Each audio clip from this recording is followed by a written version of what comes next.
Maharaj. His Holiness Bhakti Maharaj was born in Brussels in Belgium in 1960. Met devotees in Ghent in the summer of 1922. From 1922 to 1996, Maharaj was active in Namhatta preaching in Ghent, Flanders, and the Radhadesh Temple in 1996. In 1984, he met His Holiness Bhakti Charu Swami Maharaj, who accepted him as his disciple and gave him first initiation on 12th March 1998 and second initiation on 25th August 1999. On the 31st of May 2015, he was awarded Sannyasa initiation by His Holiness Bhakti Charu Swami Maharaj. Right after his first initiation, Maharaj became the first secretary for the newly formed European RGB. Maharaj organized the first European leaders meeting and went on several missions for the European RGB. In 2004, Maharaj was requested to become the secretary for the global GBC body and the secretary for the GBC executive committee. Has fulfilled that role until September 2009. During that period, he attended all GBC meetings and the GBC midterm meetings as GBC corresponding secretary. He organized the first GBC mid-year meetings held at Prabhupada in Italy in October 2006. Since 2004, Maharaj traveled each year for a few months with His Holiness Prahlad Swami Maharaj as his assistant in various East European countries. In 2004, Maharaj opened a new ISKCON center in Brussels, and from 1999 to 2004, he served as legal director for New Mayapur in France. In March 2006, he received a Global Excellence Award for acting in the interest of ISKCON. From 1996 to 2007, he engaged in management of Radhadesh projects, mainly taking care of supervising the administration, tax defense, and legal matters as CA, Chartered Accountant. He also served as Chartered Accountant, Legal Director, Trustee, Teacher, and a student in Bhaktivedanta College. In 2008, he followed the Spiritual Leadership Seminar in Ujjain, facilitated by His Grace Anuttama Prabhu. Studied at the University of Wales from 2004 to 2016 and earned an MA in 2010 and a PhD in the study of religion in June 2016. He also graduated from studies in Bhakti Shastri from MI, Bhakti Vaibhav from VIHE, and Bhakti Vedant from VIHE, engaged in from 2001 to 2011. In since 2012, serving as Bhakti Shastri and Bhakti Vaibhav teacher, conducting on-site and online teaching programs for the College of Vedic Studies. Since 2019, he also served as Bhakti Vaibhav, Bhakti Vedant teacher for the Mayapur Institute and the Vrindavan Institute for Higher Education. Maharaj is a member of the ISKCON Board for Examination, a member of the Shastrik Advisory Council, that is SAC, and a member of various committees of the Ministry for Sannyas. He also serves as an advisory board member and teacher for the ISKCON Bhagavad Mahavidyalaya in Europe and North America. Maharaj has been preaching internationally since 1996, presenting seminars and lectures in Belgium and in other countries as invited. Thank you so much, Maharaj, for your wonderful contributions.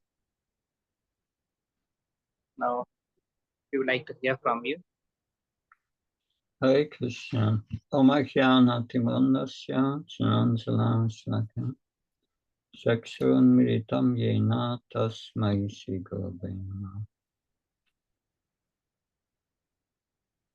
Namo Vishnu Padaya Krishna Vastaya Bhutale Srimate Bhaktivedanta Swami Namane Namaste Saraswata Devi Gauravanya Pacharane Nirvishesha Srinyavadi Paskachaya Tasataram. Hare Krishna, I'm very happy to be with you today.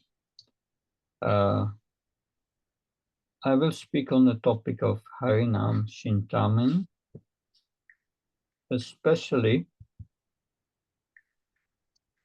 with a focus on the 10 offenses, how to avoid the 10 offenses in the matter of chanting. That I've been studying it for last 3 months, and I made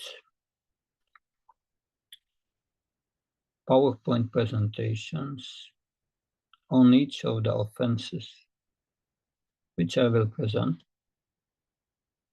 But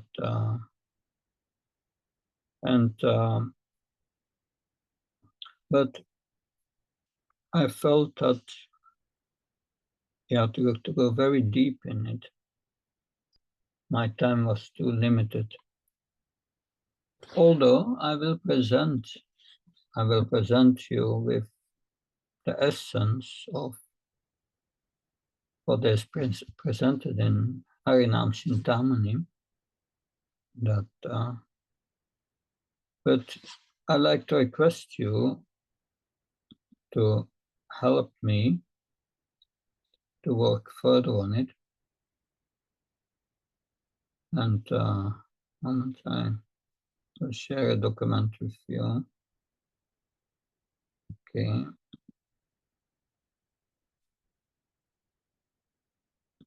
Here.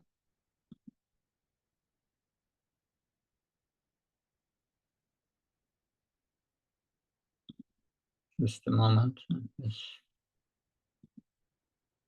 something. Okay. Yeah. I want to start with this. I will present every aspect of each offense as presented by Bhaktivinoda Thakur. But I like to receive email from you. My email address is here, bhakti.prabhav.swami@gmail.com. I will put it also in the chat. And if you can send me additional scriptural references on what I present, I mean with that, if you think that on certain slides that because every slide is one of the points made by Bhaktivinoda Thakur. If you have additional scriptural references or you have analogies, stories, comments helping to clarify the context, please send it to me by email. That this is not a homework or something, it's voluntary. If you feel inspired to do it, it would help me. And send it to my email. So just because I will present each aspect of each of the offenses as presented by Bhaktivinoda Thakur. He makes many points, so there are many slides. I don't know how far we will go with it, but I put up already this information here. I copied and I will send it to you in the chat.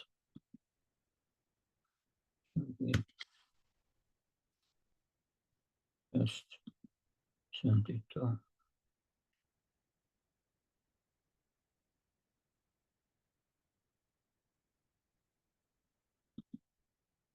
And I sent it to Vajendra Krishna Prabhu. Could you forward it, Vajendra Krishna Prabhu, what I just sent you to everyone? Thank you. So now I will start with my presentation. First, I want to introduce Harinama Cintamani. So first, my presentation is it focuses on how to overcome aparat, or the 10 offenses to be avoided in the matter of chanting the holy name. So this is based on Harinama Cintamani, that it is approximately half of the Harinama Cintamani. the second half, that Harinama Cintamani was written by Bhaktivinoda Thakur in 1900. So Srila Prabhupada was born in 1896. So Prabhupada was 4 years old when Bhaktivinoda Thakur, when he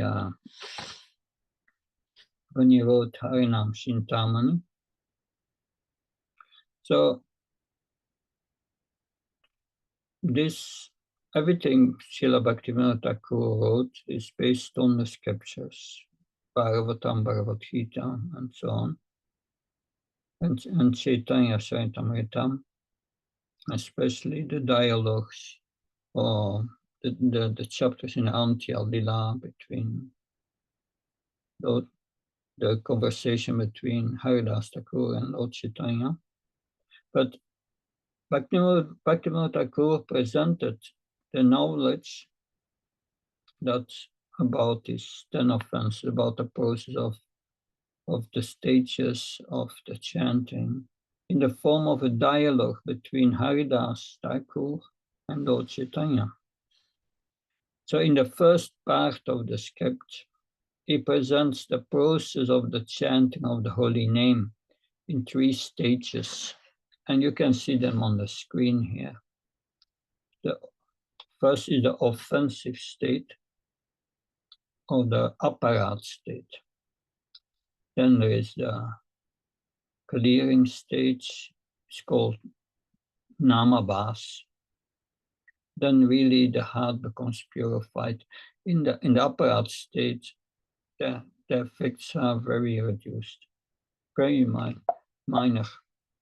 That it's mentioned in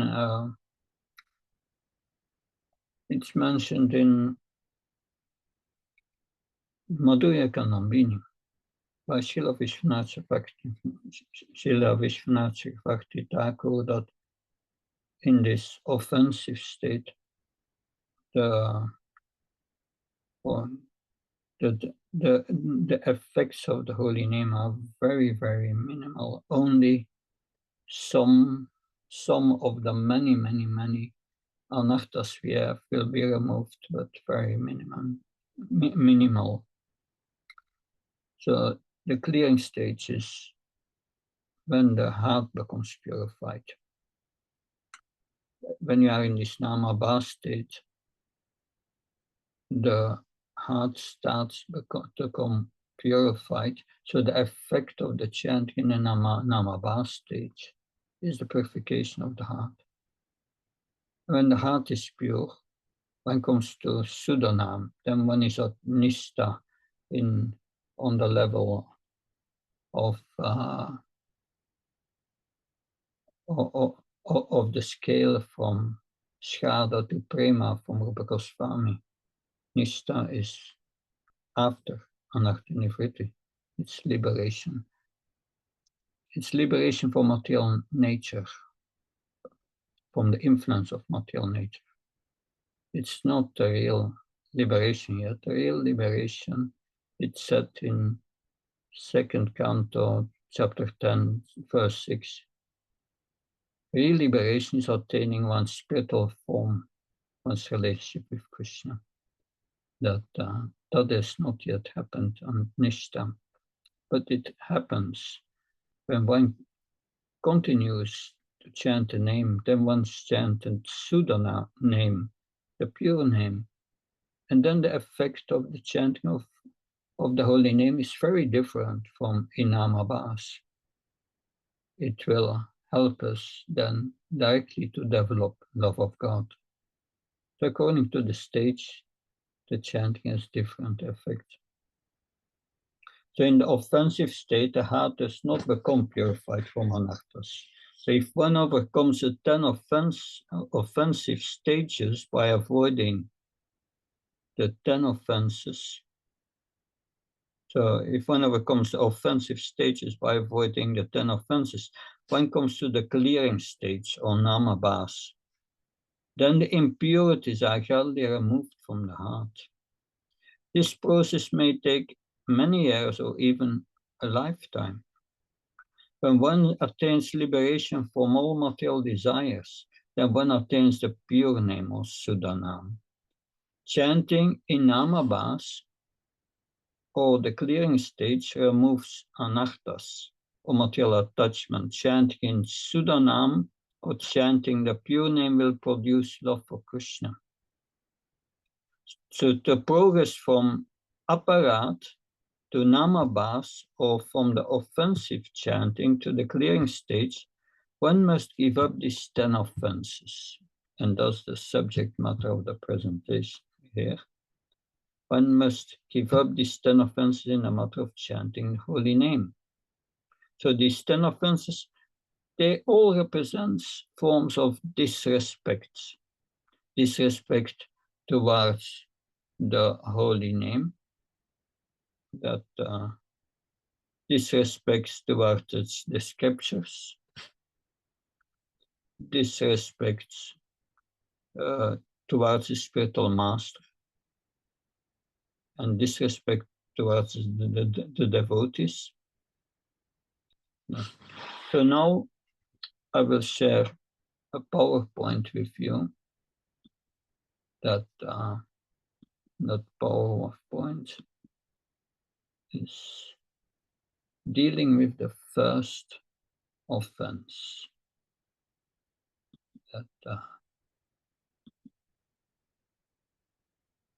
So Harinama Cintamani. So this is this famous verse that Baujan Makarya Dishravana Kirtan Taputan Apaya Krishna Pada Premadan. If one is infested with the 10 offenses in the chanting of the Hare Krishna mantra, despite his endeavor to chant the holy name for many births, he will not get the love of Godhead. That is the ultimate goal of this chanting.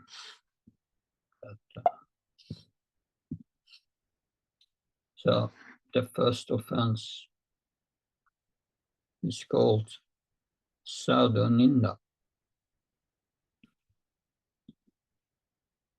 Now,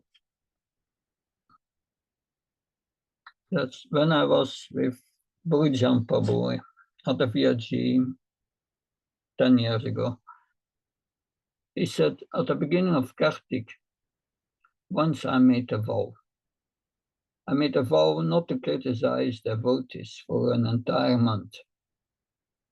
But then he told us, this vow lasted only for 4 hours.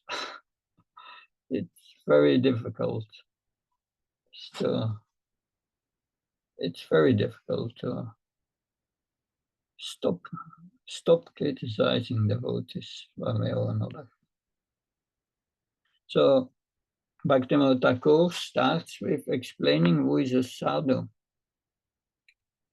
Of course, we have Krishna speaks also about a sadhu at the end of the 9th chapter of the Bhagavad Gita. And also he speaks about a Mahatma in Bhagavad Gita. 9:14, Mahatmanas tumam parta devim prakriti ashrita. The Mahatma is one who surrenders or takes exclusive shelter of the spiritual energy. And Bhagavad Gita explains in 9:14 what the Mahatma does. Satatam kirtyantamam yatanta shatitam. That so is that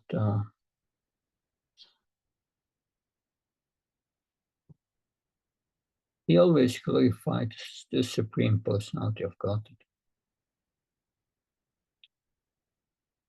So this is in Bhagavad Gita, but here Bhaktivinoda Thakur uses the term sadhu, who is a sadhu, and says, what is the primary characteristic that The primary characteristic is his exclusive surrender to Krishna. And then all other qualities of the sadhu will appear.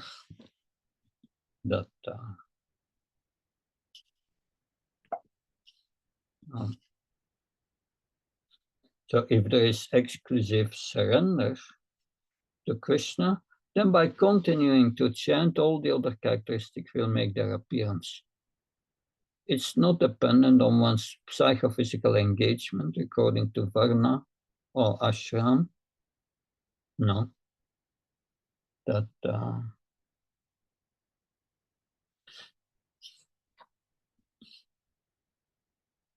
Next. In Bhagavad Gita, Krishna says, Apashat Chutarachara Bhajanti Mamananyabhak. Sadhareva Samantafya Samyafya Fasitoisa. Even if one commits the most abominable, not correct, the most abominable action, if he is engaged in devotional services, to be considered saintly because he is properly situated in his determination.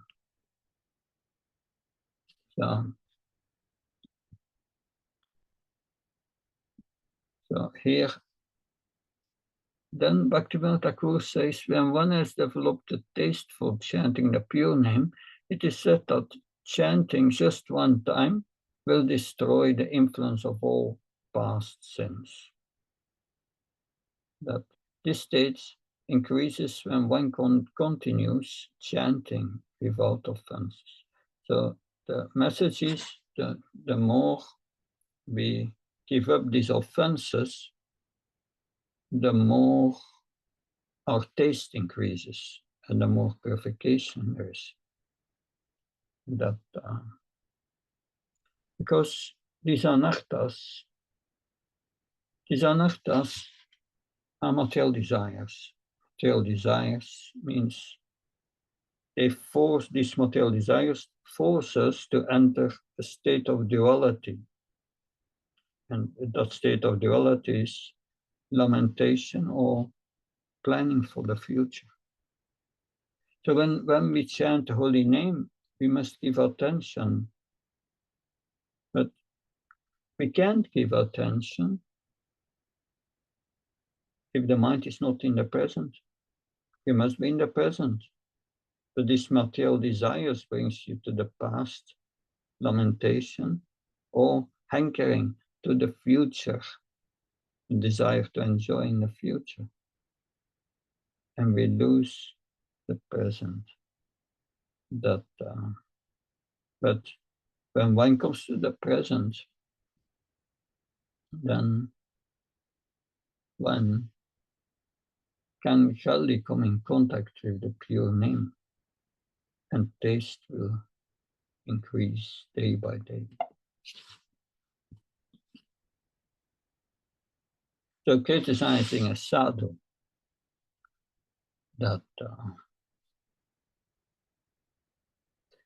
if one criticizes a sadhu because the sadhu has a trace of sin coming from previous sinful activity, he's committing sadhu ninda. By this namaparat, he falls directly under the wrath of Krishna. So that means if we criticize a devotee because for things, abominable things he has done in the past, or some misbehavior he's doing in the present, it's committing sadhuninda. That one falls directly under the wrath of Krishna. So it means the anger of Krishna. The conclusion, Bhaktivinoda Thakura, who is a sadhu? If one is solely devoted to Krishna and sings his name, is a sadhu. Other than devotees of Krishna, no one is a sadhu. So that's very clear. That unless one is devotee of Krishna, is no sadhu. Impersonalists are not called sadhus here by Bhaktivinoda Thakura. So then, am I sadhu? Interesting question. That mhm. So one who considers himself a sadhu is not a sadhu. That But one who thinks himself the lowest rascal humbly takes shelter of Krishna and sings Krishna's names is a real sadhu. That, of course, we have also, I remember the talks between Lord Shiva and Mother Parvati. That,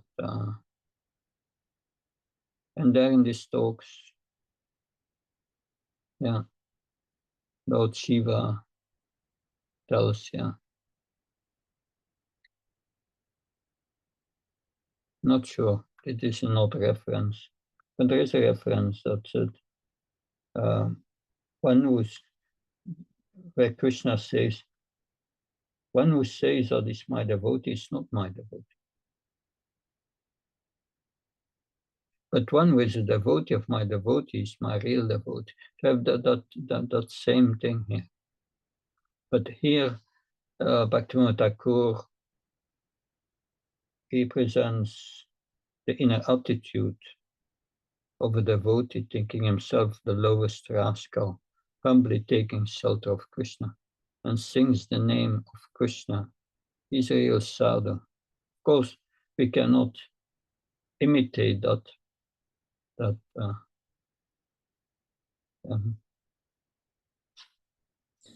Yes. And the devotee said to Prabhupada, Prabhupada, I'm the most fallen. Prabhupada replied, we are not the most of anything, because mostly it's just manifestation of our false ego, thinking to present us as a great devotee. I'm fallen. But of course, another time, devotee said to Prabhupada, Prabhupada, I'm the most fallen. And Prabhupada said, yes, what are you going to do about it? Interesting, these conversations, Prabhupada. But this is an important point here, I think. That, yeah. I remember someone asked Bhujam Prabhu and asked, are you self-realized? And Bhujam Prabhu replied, yes, I'm self-realized. I realized I'm a complete nonsense. So that's the kind of realization we need. That is the inner core of a sadhu. Conclusion, which is sadhu? If one is, oh yeah, we went to that. I went the wrong way. What happens when criticizing?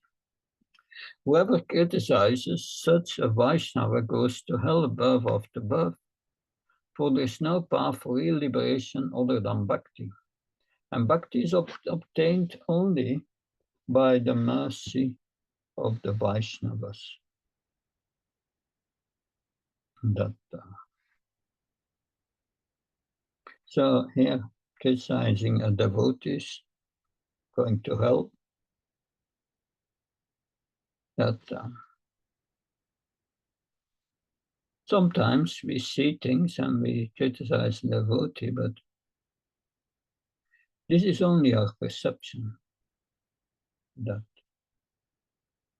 we have to be careful. That is what we perceive, and we may project a certain inner attitude into the devotee, which is offensive in itself. That we should be careful. even we've given our opinion. When Srila Prabhupada was asked, a reporter was asking Srila Prabhupada, what do you think of this Swami? And he mentioned the name. And Prabhupada replied, I'm not thinking of him. That was his reply. So it's not, we have the right not to go in issues if it's not our service. That we don't have to give our opinion on devotees or whatever. It may be offensive. Very careful with these things. Yeah. So then Bhaktivinoda Thakura writes, one who blasphemes a Vaishnava will be punished by Yamaraj. When I read this, I was thinking, oh, Yamaraj instructed the Yamadutas to approach those who are chanting the holy name. Don't approach them. Don't approach those who are chanting the holy name or wearing tulsi beads. But despite wearing tulsi beads and chanting the holy name, we may still be punished by Yamaraj when one blasphemes a Vaishnava. Yeah. So one who criticizes sadhu is not situated in bhakti, but in aparat against bhakti. Because the core of aparat is service to Krishna in pure love. And that's Radha. It's aparada is against Radha, against bhakti. So, because in the pure Vaishnava resides Krishna's energy of bhakti, Ladini, and Sambit. In Madhurya Kanambini, there Vishwanath Chakravarti Thakur analyzes the causes of bhakti.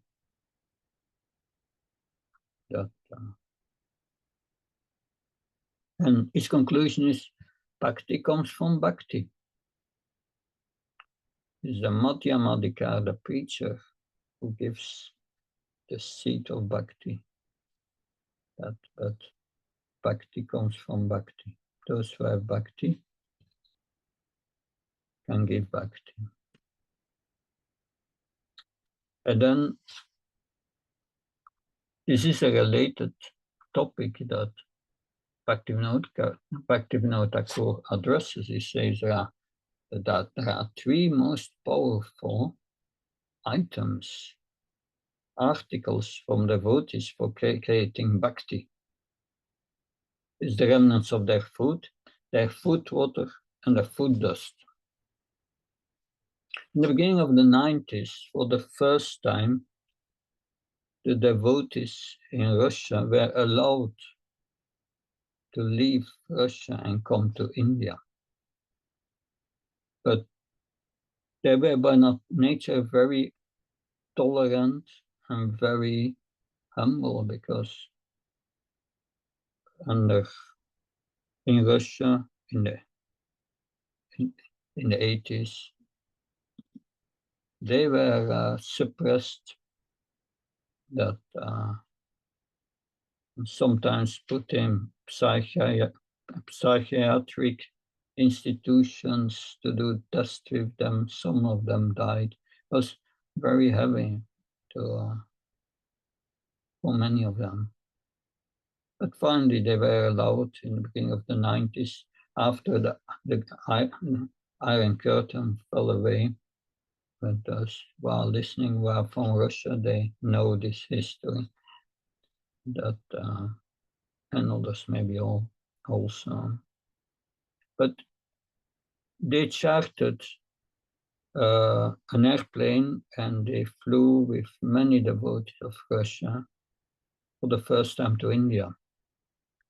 And they flew directly to Calcutta. And there, Jayapataka Maharaj and all the devotees were waiting outside the airport with buses, and they had a great Harinam Kirtan to receive them. When they came out of the airport, gave them all a garland, put them on the bus, and they went together to Mayapur, where they were very nicely taken care of. But the devotees in Mayapur, some of them said, these devotees are very humble. And there was Bhaktivinoda Govinda Maharaj told this story, and he said, and they made a plan. A little out of the campus of Mayapur, there the house, and they invited all these devotees for prasadam. And they put around the house a lot of sand. That and when these certain devotees arrived, they were washing their feet one by one. But of course, to come to the house, they had to walk through the sand. And then in the house, they served them a big feast and put off their plates 5 times more than they could eat. So after that, they got the remnants, the food water, and the food dust of these devotees. That was because they were so humble, they couldn't understand that they were advanced. That now here, devotion appearing in one's heart. So here, Bhaktivinoda Thakur, he brings up this point.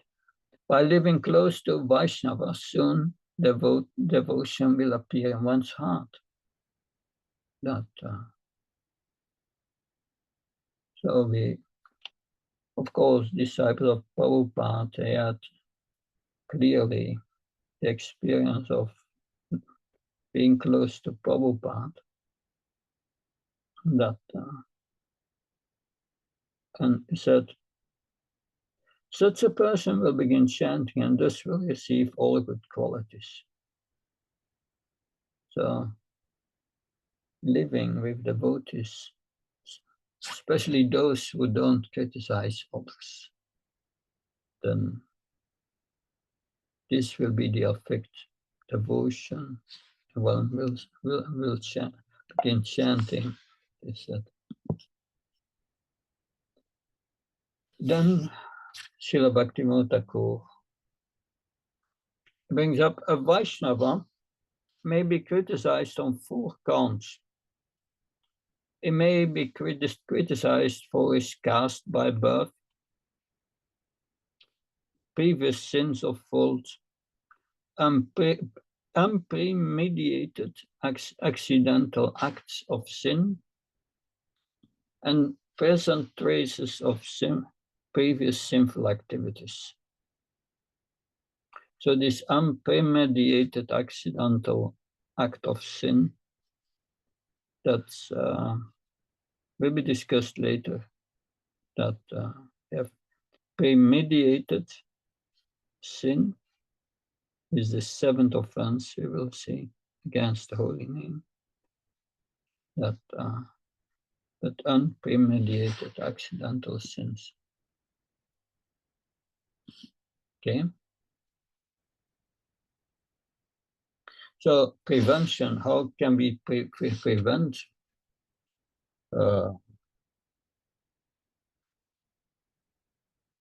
how can we prevent criticizing devotees? If one has taken shelter of the name, one will not indulge in sadhu ninda. So if you chant your names, the names of Krishna, the holy names, with great attention, chant your rounds nicely, then you will not really refrain from sadhu ninda, Bhaktivinoda Thakur says. So, but association with those who are not devotees is bound to produce disrespect of devotees. Yeah, if you associate constantly with non-devotees and you come with devotees, you take over their habits, because they have this culture of being critical and criticizing others. They think it's a good quality. But there's a difference between healthy critical thinking and criticizing others and bringing them down. That yes, one of the causes of criticizing others is material association. Bhaktivinoda Thakur says, avoid material association. Avoid association with women not according to the Vedic tradition. We will clarify in the next slide what it means. So association with women outside of marriage for the purpose of sex life. That's one. An association within marriage where one is controlled by one's wife. What does it mean? Next slide, we see what is marriage according to the Vedic tradition. Only if one is married according to the prescribed rules and is following the rules of married life, in which the wife is submissive to the husband and the husband acts as a sadhu, is the association considered bona fide. So even in association in marriage can be contaminating and be an impetus for criticizing others. That there are two sides here. The wife must be submissive, and the husband must act as a devotee, as a sadhu. So then, Bhaktivinoda Thakur says one should give up sadhu ninda. That give up asat sangha, association with non-devotees, because it causes sadhu ninda. It causes us to criticize others. So three kinds of association with non-devotees that we must give up. Association with Mayavadis, association with pretenders, association with atheists. So yes, you have to be very careful. Sometimes people come to our movement to do service, but they have some other motives that they don't want to purify their heart and develop love of God. That we have seen that also. Some came to America to do service in the temple. And what was their purpose? Not to purify their heart, not to get the love of God. Their purpose was to get a green card. And the day they got the green card, they went away. So this is, not also dangerous. Association with atheists, of course, they criticize Krishna. And also the Mayavadis, they are killing Krishna philosophically. And then Bhaktivinoda Thakur speaks about the three levels of devotees. That so first the Madhyamadikara, and we have that famous verse here in from the 11th canto. That's when Havir Navayogendra speaks to King Nimi, I think. Ishvarta dadine subalishe strivachusha prema maitriki purmepeksa Yat Karosin Samadhyama, an intermediate or second-class devotee called Madhyamadikar offers his love to the Supreme Personality of Godhead, is a sincere friend to all devotees of the Lord, shows mercy to the ignorant people who are innocent, and disregards those who are envious of the Supreme Personality of Godhead. Okay. So here, Bhaktivinoda Thakur writes about Madhyamadikar. Madhyamadikar is considered a pure Vaishnava with the qualification of the real holy name, not Namabhas. He is qualified for the real holy name. So it means the Madhyamadikar is liberated from material contamination. That is at Nishta, is liberated from the material concept of life, and he will not suffer anymore. That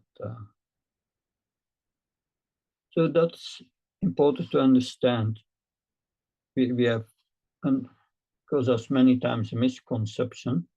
When is a Madhyamadikar, when the heart is pure, when one has finished the purification of the heart, anartha-nivritti. Usually that takes many lifetimes.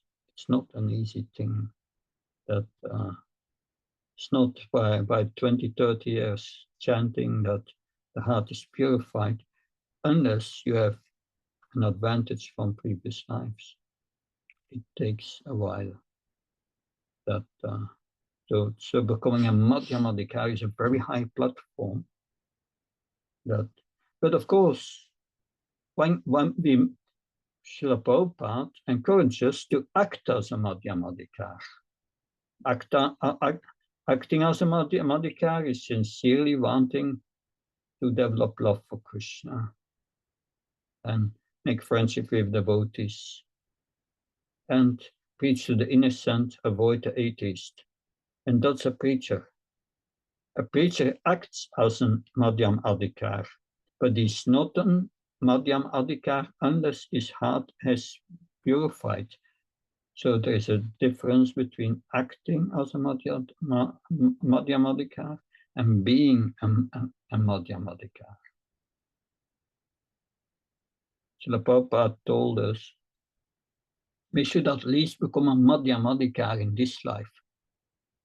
Because when you become a Madhyamadikar, then you don't have yet, your heart is purified, but you don't have yet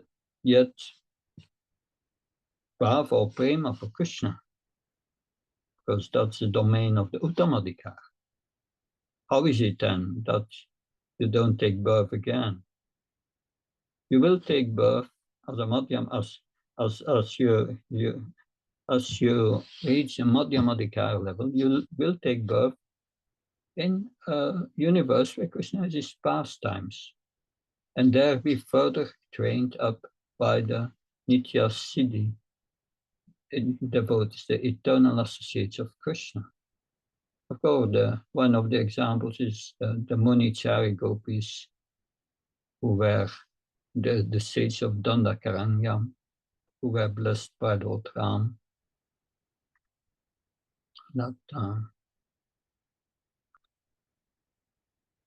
So a Madhyamadikar shows mercy to the innocent and gives Sambandha Gyan to Kanishta bhaktas.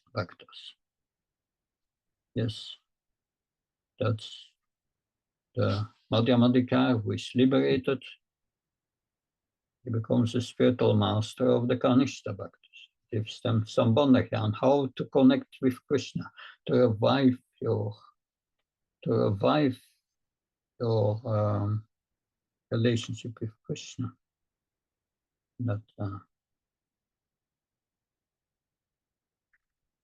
of course, the Madhyamadikar is when one surpasses Nishta, then suddenly your relationship with Krishna is revealed. I heard today again this lecture of Bhagavad Gita, where Srila Prabhupada says, yes, Your relationship with Krishna is eternal, it's fixed. But after the heart is pure, this relationship will be revealed, and you will become naturally attracted to a certain kind of relationship with Krishna in Sakyaras or in other, yeah. And when that inclination comes, you can speed it up by Raganuga Bhakti. But before we should not take to Raganuga Bhakti. Anyway, that's a little sidetrack. Upadeshamrita, of course, text 5. One should faithfully serve that pure devotee who is advanced in undeviated devotional service and whose heart is completely devoid of the propensity to criticize others. So that is the point here. The pure devotee is completely devoid of the propensity to criticize others. That the Prabhupada that had not that propensity to criticize others, but for the sake of preaching, he was criticizing the karmis and those who were conditioned and so on. That, but that was for the sake of preaching.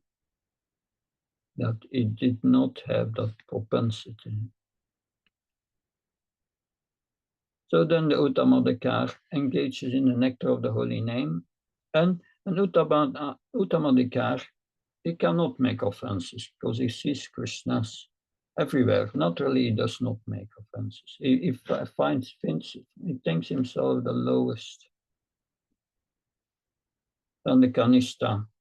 Kanishta Adhikar performs his devotional service at the name of Namabhas. So as long as our heart is not pure, we are Kanishtas. But Kanishta is a very broad spectrum. That there are the real beginners, the new bhaktas, and those who are nearly liberated. Well, so that's different levels. So what to do if you commit this aparat? If one commits the offense of blasphemy against the devotee, one should sincerely feel repentant and cry at the feet of the devotee for mercy and forgiveness. The devotee, who is by nature very merciful, will forgive the devotee. So, of course, we have examples of Durvasa Muni and Ambarish Maharaj. But there are a few more examples we will see, also from Chaitanya Charitamrita. So here, Chaitanya Charitamrita, Lord Chaitanya, he said, when he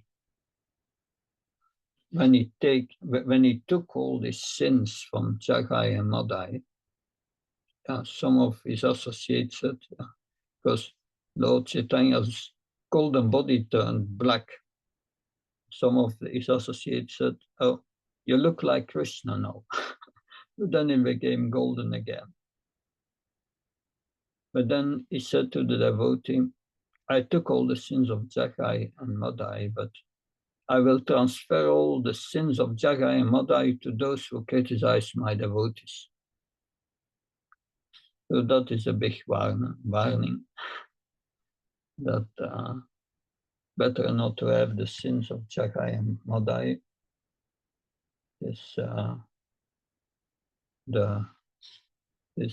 What is named Gupta, the accountant from Yamaraj, got a nervous breakdown because he could not count all these sins.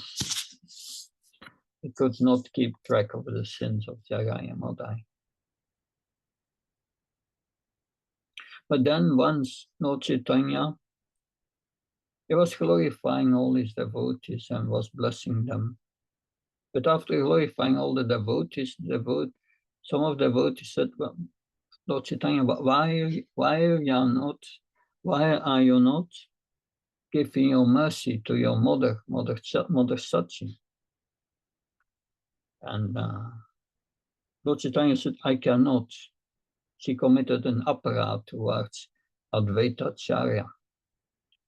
Because, of course, when Lord Chaitanya was young, Nimai, 5 years old, Mother Sachi sent him to the house of Advaita Acharya to get Vishvarup, because Vishvarup was hearing daily the Bhagavatam from Advaita Acharya. And then when Nimai appeared, then the Advaita Acharya became so attracted to Nimai that Nimai said to Vishvarup, you must come home. Mother wants you to come home to take dinner. Anyway, that happened day after day, but at a certain time, Mother Sachi and Jagannath Mishra started to make plans for marrying Vishvarup, and then suddenly Vishvarup took sannyas and disappeared. And Mother Sachi was always thinking this is the fault of Advaita Acharya, because he was preaching to them day after day, and he put his sense of renunciation in the heart of Vishvarup. That, of course, we know later, for some time, Jagannath Mishra and Mother Sachi decided that Nimai did not to continue his study anymore. He said, because they were afraid when he studies too much in the scriptures, then he will get also this sense of renunciation and take sannyas. But anyway, then Lord Chaitanya said, yes, he can only be relieved of that offense towards Advaita Acharya if she asked for forgiveness of Advaita Acharya. And then Mother Sachi went to Advaita Acharya, touching his feet and begged for forgiveness. And then Lord Chaitanya gave his mercy. So defense, what can we do against? Serve those who serve the Lord. Don't criticize them, serve them. And appreciate their good qualities. Yeah. When I read this, I was always thinking of Bhakti Charu Maharaj. Some of my godbrothers said, when I visited Ujjain, Bhakti Charu Maharaj took so nice so nice care of us, and all the devotees took care of us, and he appreciated all our good qualities. But I went to Ujjain for 2 weeks to serve, but I didn't serve, they were only serving. Anyway, but they were feeling good because, they were appreciated and so nicely taken care of. Of course, we should develop that mode to serve devotees, that then appreciate them.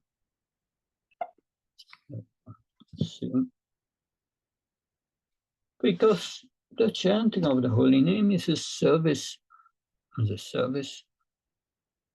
Atasi Krishna Nama Dinaba Vetchayam Indriyai Sevamuke Jivado Svayam Eva Spratyada.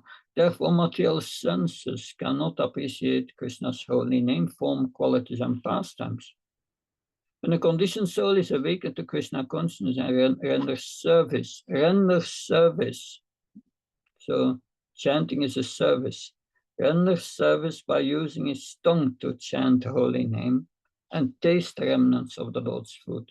The tongue is purified, and one really comes to understand who Krishna really is. Chanting is a service, and tasting the remnants is also a service. When I traveled with Prahlad Maharaj for many years, and I heard him many times saying when he gave second initiation, he said, so now you are Brahmins, you have a new service that the Brahmin eats on behalf of Vishnu, so you have to eat on behalf of Vishnu. That so eating is also service, that, taking prasad. So cultivate a mood of service to the holy name and the Vaishnavas. Of course, this is from the Padma Purana. Lord Shiva says to Parvati, yes, the highest worship is worship of Vishnu, of the Supreme Person. But higher than the worship of Vishnu is the worship of the devotees of Vishnu.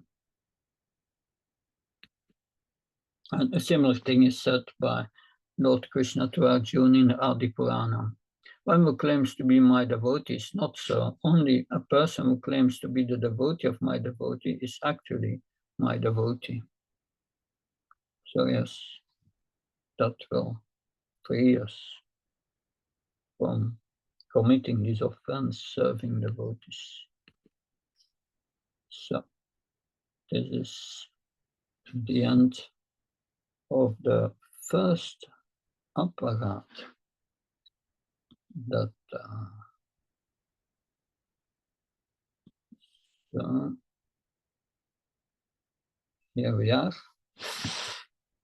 So my question to you is any comments or questions, discussion points?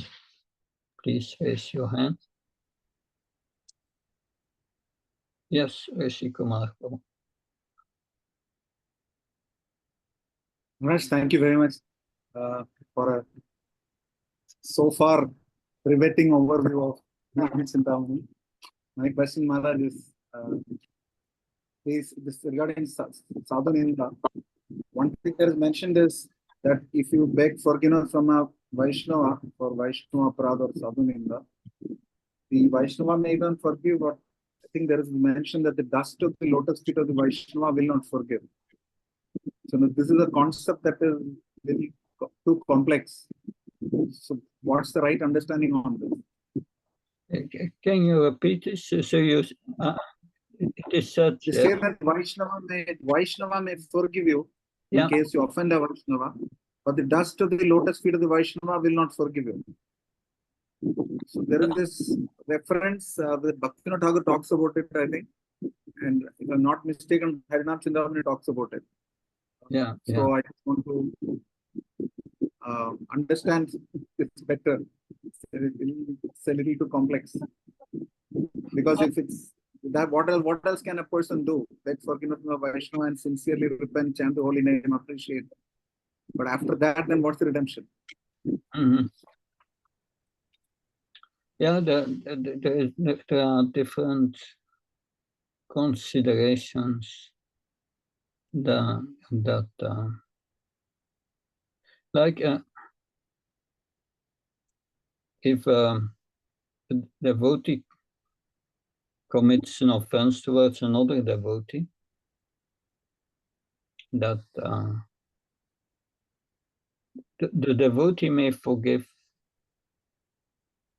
That's true, and he may do externally, but if he does not feel to forgive in his heart, then there's also the question that the devotee may forgive, but Krishna may not.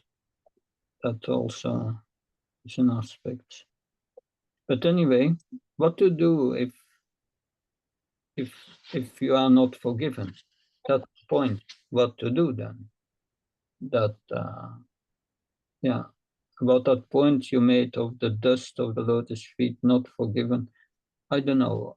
that's too esoteric for me.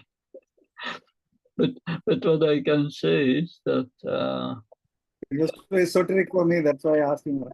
yeah, but what I can say is that if the devotee does not forgive you, then also the question is what to do.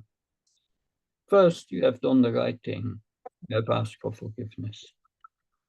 The second thing is that I think this is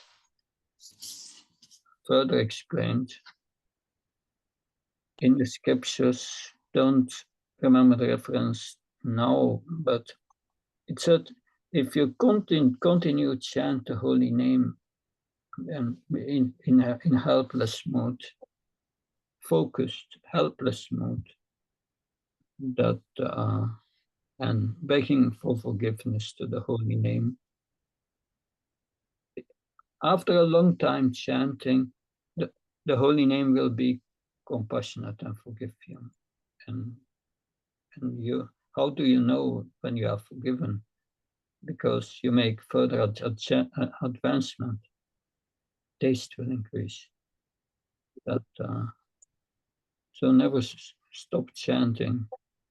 Of course, it's this in Madhurya Kanambini there. Vishwanath Chakravarti Thakura gives 4 kinds of anarthas. Anartha coming from past sin, anartha coming from good activities, pious activities, anarthas coming from nama parat, and then seva parat.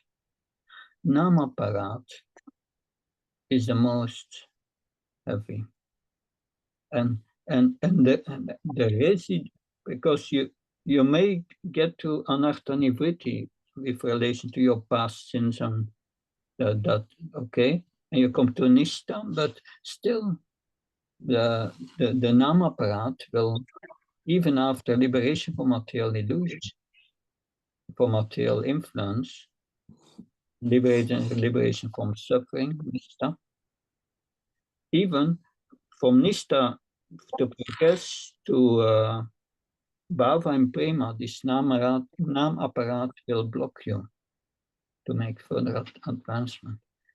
And the residue of this nam apparat goes up even to prema, Vishwanath Chakravarti Thakura. So it's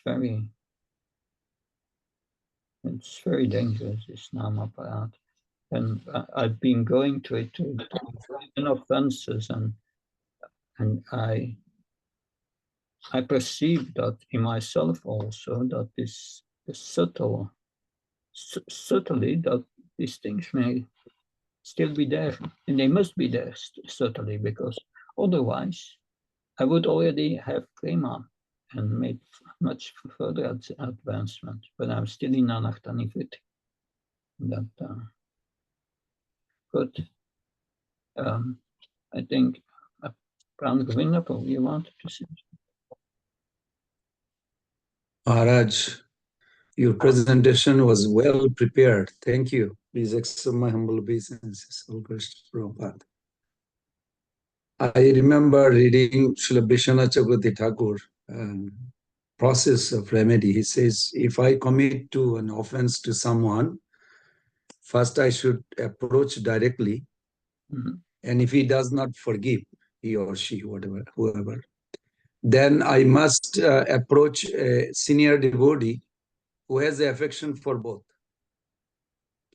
And if that doesn't work also, then I must see that what type of service that devotee are inclined to do, and I should go serve or assist such a directly or indirectly, that he will change his heart and be compassionate.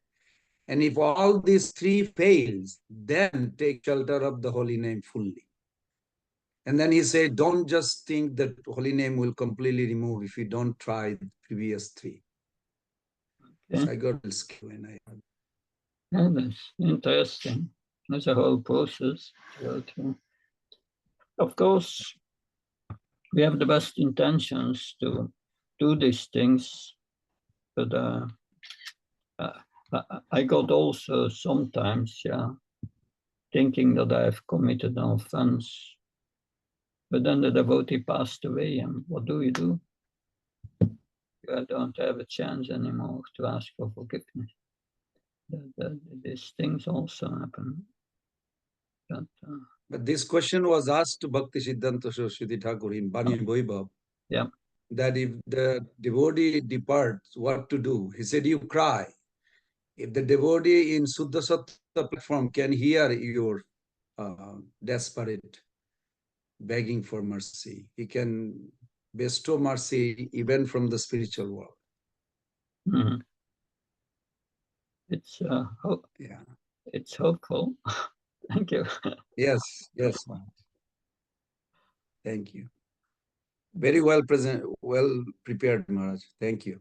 It's something else. Otherwise, we have still 3/4 of an hour. Yes.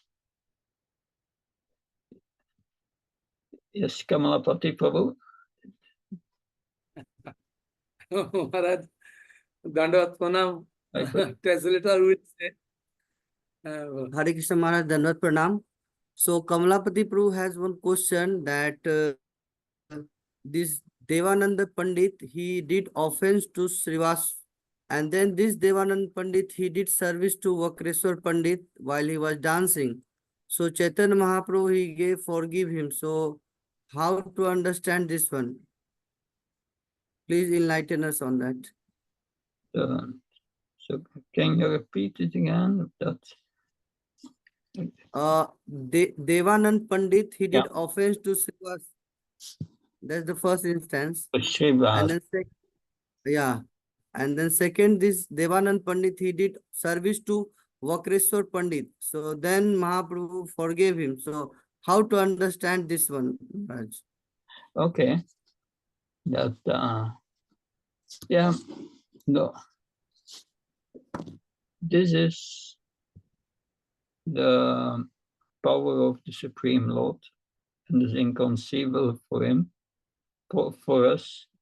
But if Lord Chaitanya forgives, then also devotee forgives. That how to understand this, it's beyond my understanding. That Kamalapati Prabhu, you know Chaitanya Charitamrita much better than I. That and all these beautiful pastimes, and you tell them so nicely. That I have no idea how to answer your question, but Lord Chaitanya, surely his ways are inconceivable, and if he forgives, it is forgiven. That's for sure. Yes.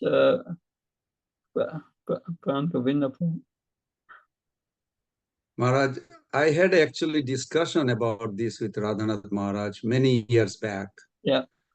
And there is a famous verse in Chaitanya Bhagavat. Kata fute jei mukhe shei mukhe jai, paye kata futile ki skonde bahirai.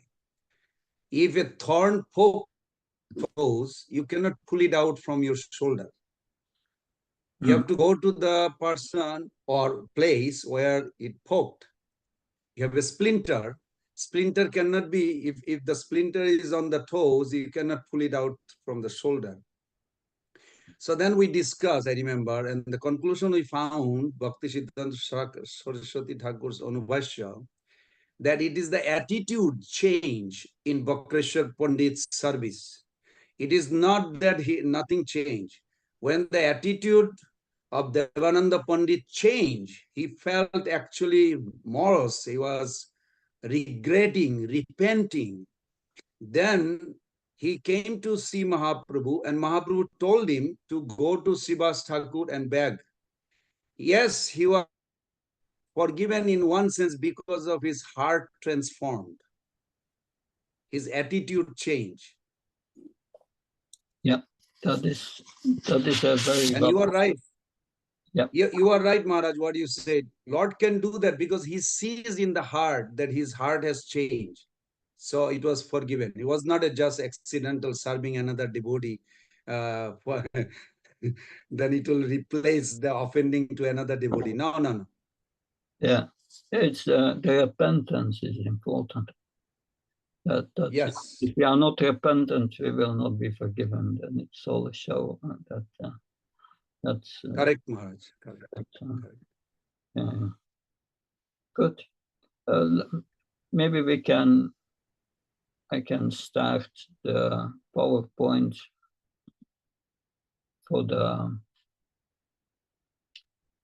second offense.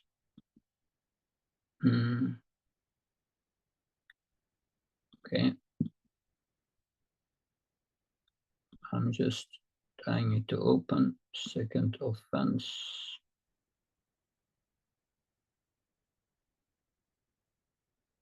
It's coming. Okay. Now we go. Okay. I share it with you. Here it is.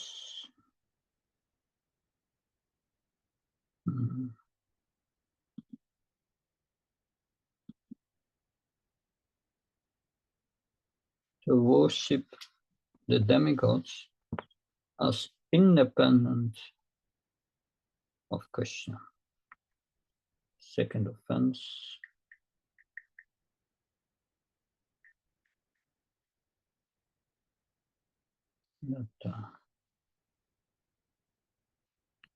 So, first, the position of Vishnu. Vishnu is a supreme principle, not subject to the duality of the material world. He is full of consciousness and knowledge existing eternally beyond the modes of material nature, although being the absolute controller of the material world. Then you have Krishna in Golok. Krishna in Golok is the original and supreme Vishnu form, being ornamented with 64 qualities to enhance his blissful qualities by which he performs his activities. The nectar of devotion, it states that Krishna has 4 unique qualities.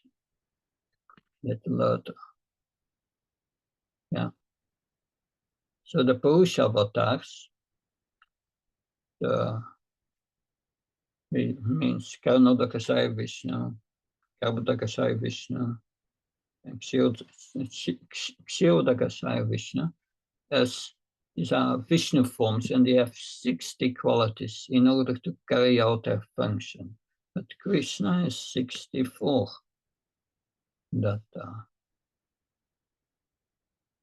So Krishna 64. Then we have these Vishnu expansions. Have 60. And the ordinary jiva is 50 qualities to some degree. That's the ordinary jiva. But then you have the demigods, also jivas, but they have the same 50 qualities but to a higher degree. And of course, Shiva possesses 55 qualities, have 5 qualities more than them. The Shiva Tattva, it's between Vishnu Tattva and the Shiva Tattva. So Vishnu has all these qualities, plus 5 more, which are found in the living entities, 60 qualities for Vishnu. So then Vishnu is the Lord of the demigods. Vishnu with 60 qualities is the Lord and the demigods are his servants. Therefore, considering Vishnu on the same level as the demigods is very ignorant. Narayan is the cause of Brahma and Shiva. I think we all know these things.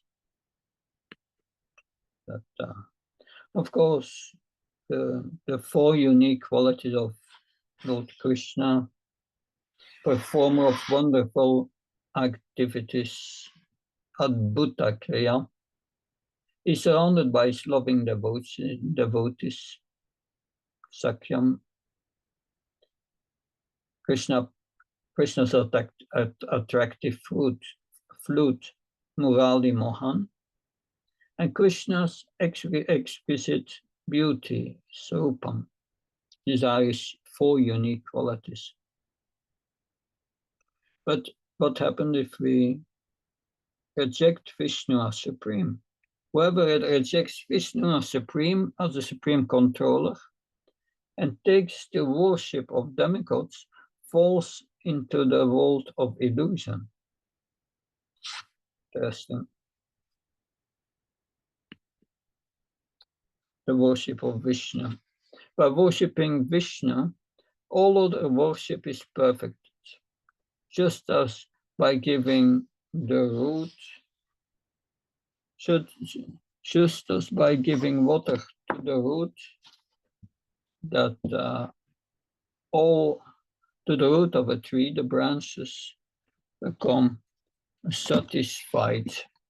Of course, that's reflecting this verse from the fourth canto of the Bhagavatam, that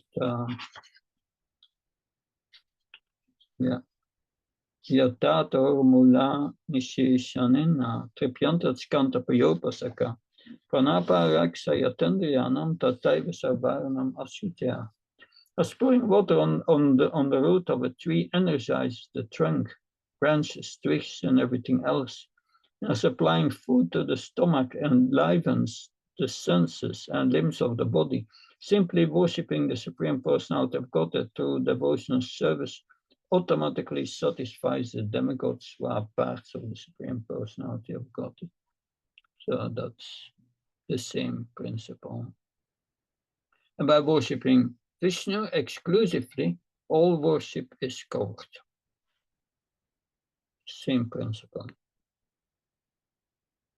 Demigod worship yields limited results. Yes, the demigods give only limited results, whereas worship of Vishnu yields all results. So if materialists can understand this truth, they will take to Vishnu worship and achieve all the results. That's what Bhaktivinoda Thakura, right? That, how should the householder act in the Varnashram system act? So why is that mentioned here? That because the householder is supposed to worship Vishnu or Krishna. So a householder should give up worrying about inferior obligation and simply worship Krishna. That, like Srila Thakur, 24 hours he was engaged in devotional service. He was not worrying about his own maintenance. In all the samskaras, from insemination to funeral rites, Krishna should be worshipped using appropriate mantras from the Vedas. So, Rishi Kumar, that I'm nearly finished, and we go into questions. That's okay. So, worship the Vaishnava and Vishnu directly. Worship the forefathers by giving them prasad from Vishnu. So these are all duties of householders, according to Srila Vishwanath Bhakti Thakur. Then offense to directly worship the demigods, as the Mayavadis do, will only shorten one's life. So the Mayavadis, their conception of demigods, I don't know, that, but presence of Vrindavan were also worshipping the demigods, but they understood they are just representatives of Krishna. Like,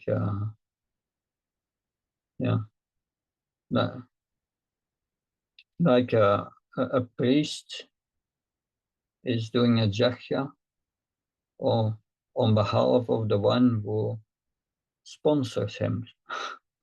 That is the via medium. So there are via mediums in the worship of Krishna. Because if a demigod accepts an offering, he doesn't keep it. He gives it to Vishnu. That to think that the demigods are independent of Vishnu is an offense. Because the demigods' power comes from Vishnu. They do not have independent power, and that's the main point here made. That's an offense. For householders, Hyasta should give up all those rules which include demigod worship aimed at sense gratification. So many times it's in the beginning of the second canto, there's a whole list.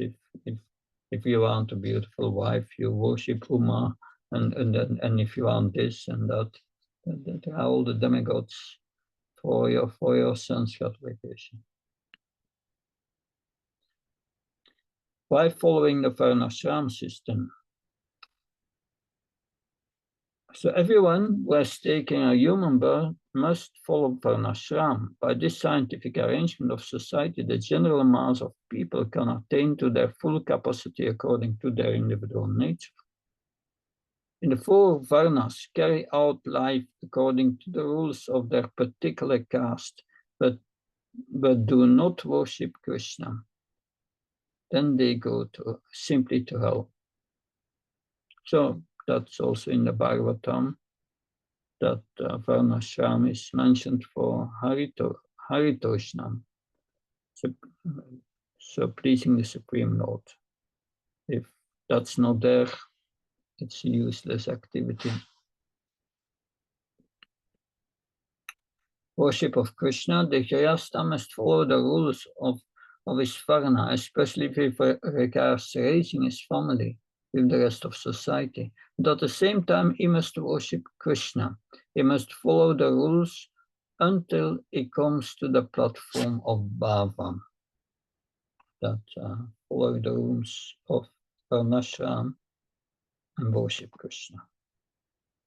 Another offense of not accepting the Lord as supreme is to consider the name as different from the Lord and the name on a material level.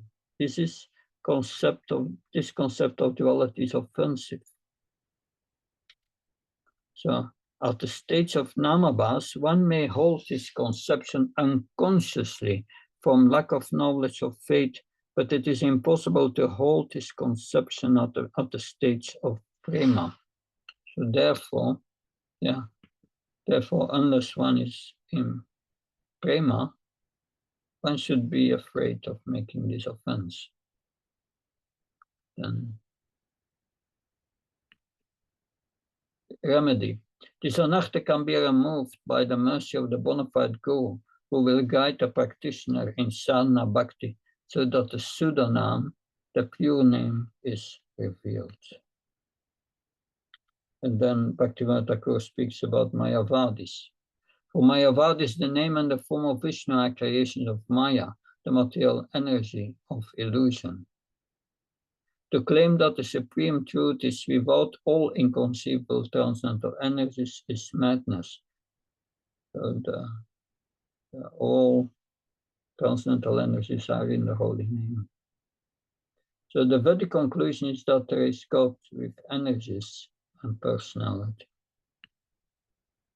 The Mayavadis, they reject the lotus feet of Vishnu, who is worshipped by the higher beings or demigods. The Mayavadi cannot distinguish what is good and bad for his own welfare. What is the correct understanding?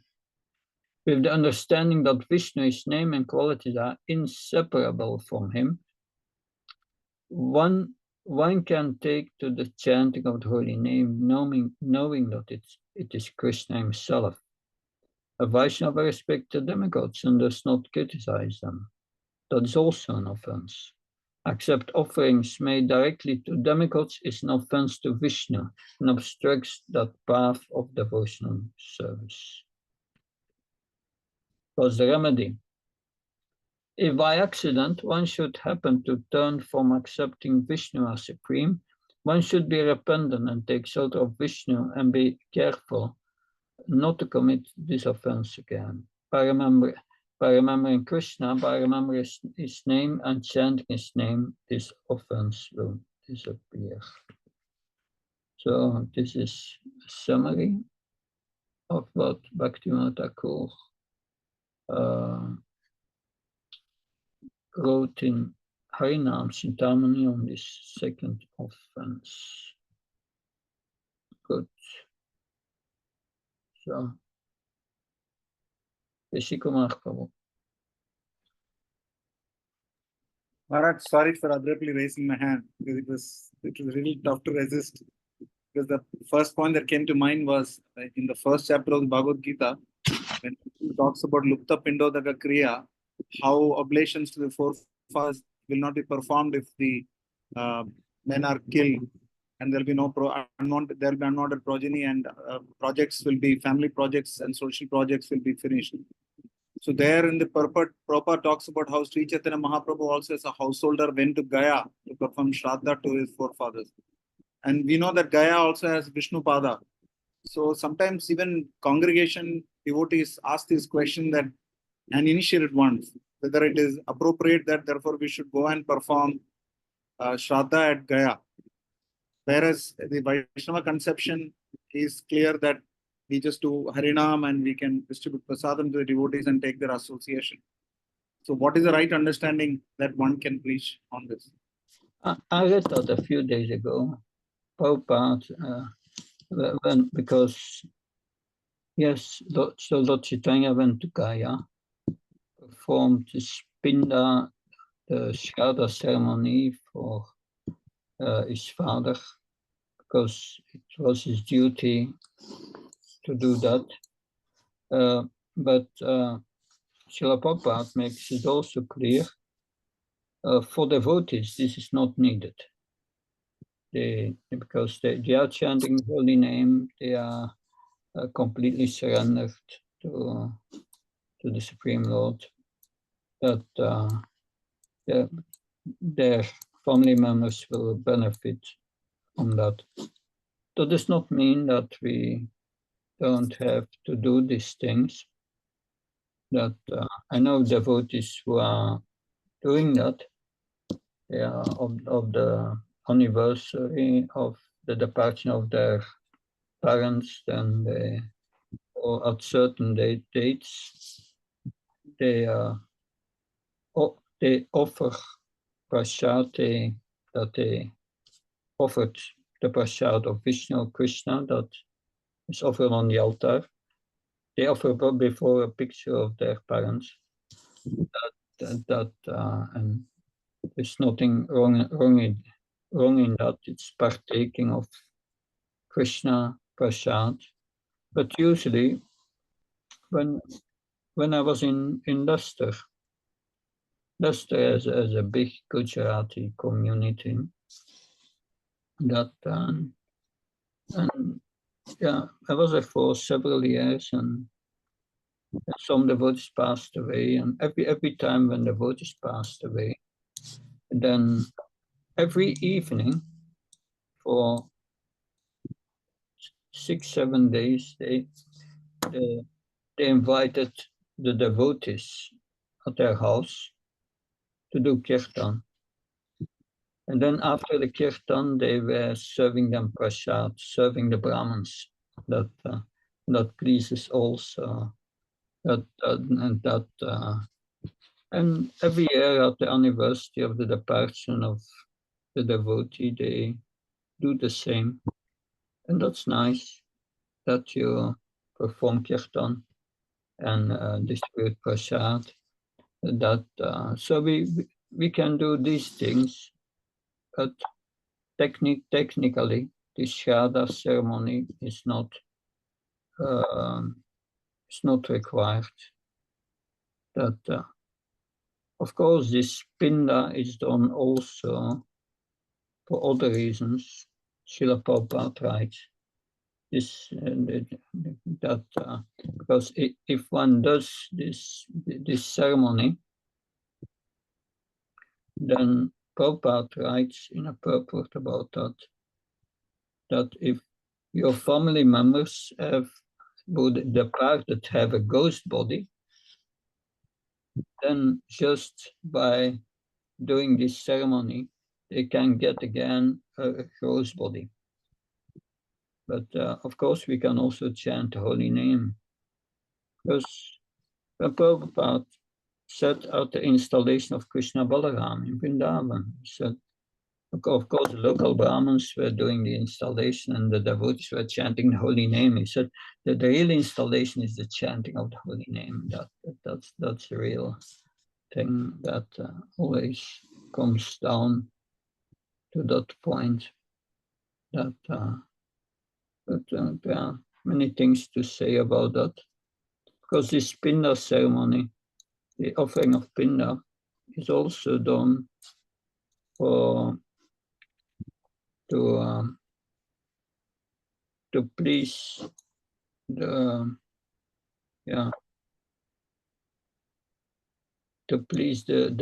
demigod who is at Pitri-loka, Harinama,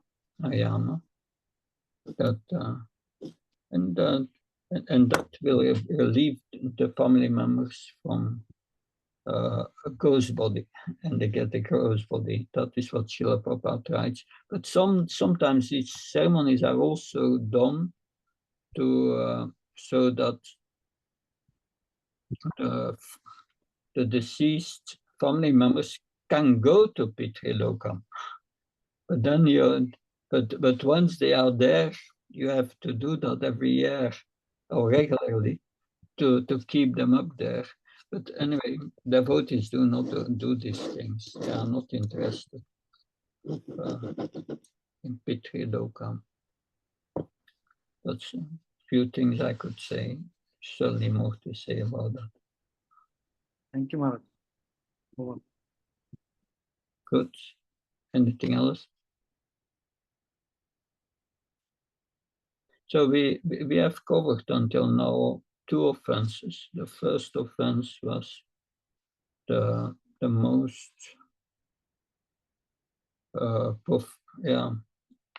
we went a little in depth there, and in Harinama Cintamani there is put a lot of stress on that offense to avoid that, because Lord Chaitanya says is the mad elephant offense.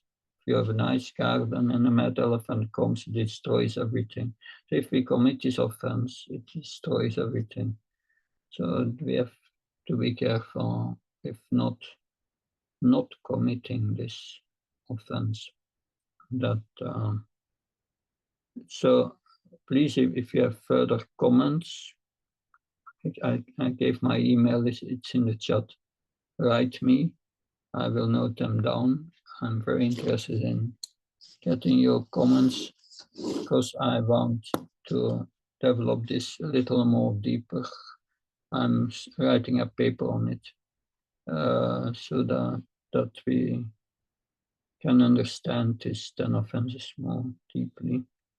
That so then we will continue tomorrow with the 3rd offense. Let's see how far we will go in 2 sessions. But I want to convey you everything what's in the Harinama Cintamani. And let's see how far we go.